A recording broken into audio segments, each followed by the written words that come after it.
Hello, and welcome to Inventors Helping Inventors.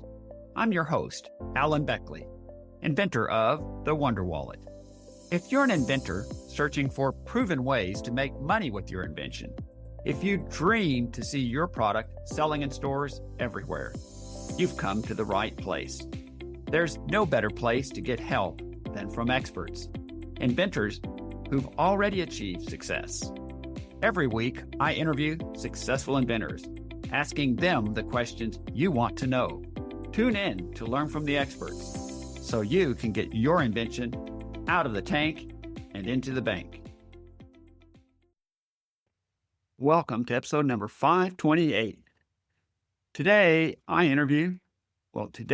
don't interview anybody because it's another me on the mic episode. But I have something to share with you that I think you will find of value. And it's a question. Is your message the problem? Look, if you've pitched your product many times and you've worked really hard, but you always seem to get the same vague answer, it's not really for us. Can you identify with this? Your message could be the problem.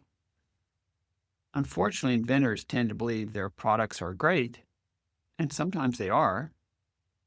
But just because you make a claim doesn't mean they will find it to be believable. In fact, if you have a messaging problem, it is almost certainly to do with something that you're claiming. So let's look at 3 different messaging problems around claims that you may be making. Then I'll finish up with a simple way to test your message to make sure it will actually resonate with your audience. Are you ready? Let's go. So here's 3 different messaging problems with claims that you might be making. Number 1, an unbelievable claim. If you license my invention, it will sell millions. Really? Why? Very few products sell millions of units, especially new products. Start with this and you've lost all credibility with them. Number 2, a claim without evidence. Once a person buys my improved socket wrench, they'll never buy a socket wrench from any other company. Interesting. Based upon what? Do you have sales to validate this? Number 3, a half-stated claim. Every homeowner will want one of my Arctic room cooling fans in their home. Because why? Does every homeowner even own a fan? So let's talk about how to test drive your claims and fix them. So step number 1 in this process is to change your perspective. You must put yourself into their shoes and ask, what do they care about? Am I directing my claims, my statements to address those issues?